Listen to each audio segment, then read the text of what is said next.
Bugun mana robototexnika darsimizda 5-sinf o'quvchilari mustaqil o'zlarining g'oyalarini, shaxsiy g'oyalarini yaratishmoqchi. Tinkercad dasturi asosida mana yasashmoqda.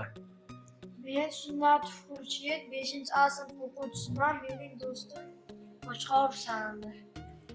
Nima g'oya yaratyapsizlar? Biz quyosh panellari yordamida ishlaydigan park yaratmoqchimiz. Malades. Xo'p, keyingi o'quvchilarimiz. Men Xolg'uriyev Hasan, do'stim Xafizlayev Asliq. Biz hozirda o'zi daraxtlarni, o'simliklarni sug'oradigan apparat ishlab chiqaryapmiz. Loyihasi. Men Mansur Ulug'bek aqlli uy loyihasini ishlab chiqyapman. Men Asqar Shahzod. Men quyosh paneli bilan ishlaydigan uy yaratmoqchiman. Loyihasi. Men Abdurashid Begzod. Men Usmon Muhammadjon. Biz svetofor yaratyapmiz.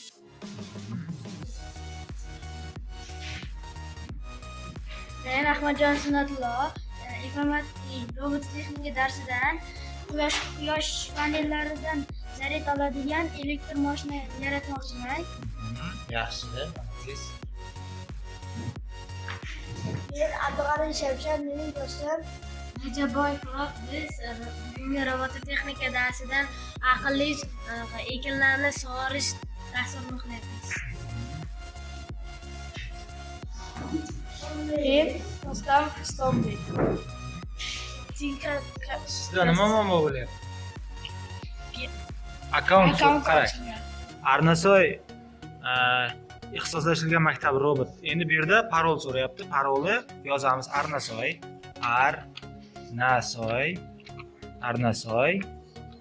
2025. 2025 nuqta. Dalay.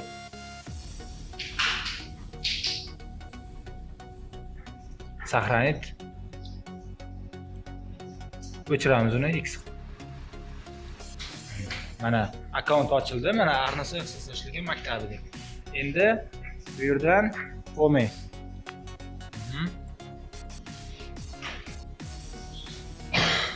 Uchli loyihalashtirishga.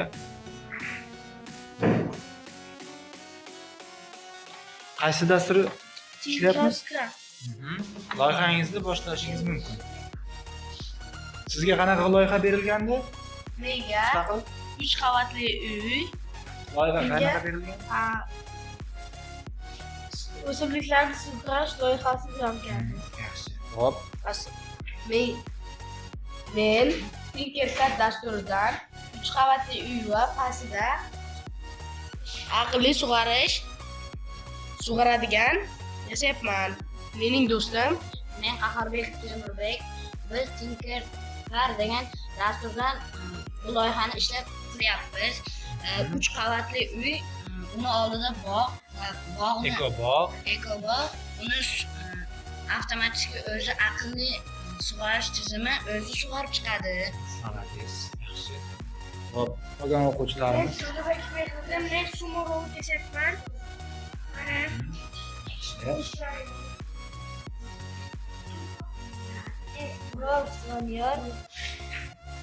Bu yerdan suvni tortib oladi. Paqirni qo'yib arqon aylasa, mana bunday aylanib suvni tortib olishga qodir. Yaxshi. Demak, hurmatli o'quvchilar, qaysi dastur asosida ishlayapmiz biz? Bir ovozdan. Tinkercad. Afzalliklari bormikan? Malades. Men Abdurashid Begzod. Men Tinkercad dasturida men svetoforni yaratdim. Mana bu endi qizil, sariq, yashil bo'lib yonadi. Bu asrafki model vanini bossak o'chadi. Qani? Yana bossak yonadi. Keyin bu dasturni YouTube'da o'rganib qilsa ham bo'ladi. Mana bu qismlari nimalardan iborat? Qani? Qismlari, ha. Qismlari Mana bu narsa nima ekan? Arduino Uno.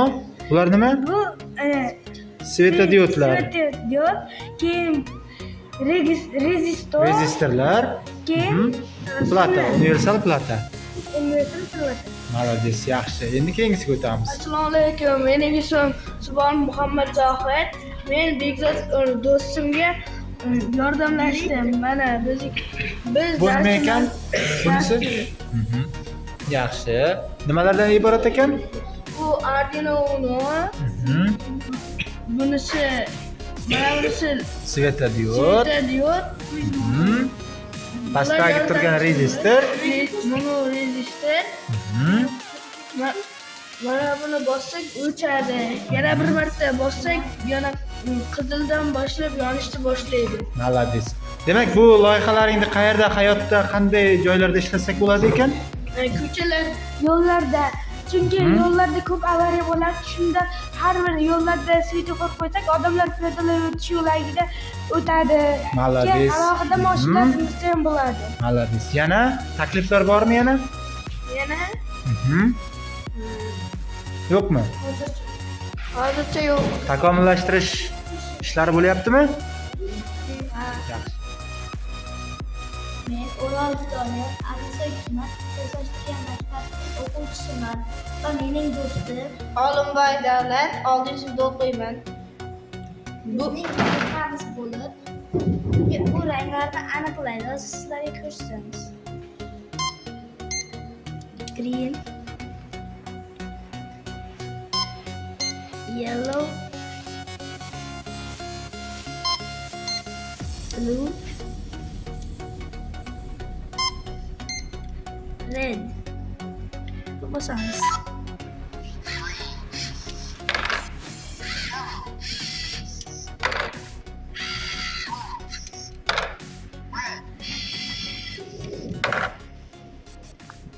Bizning loyihamiz shundan iborat edi.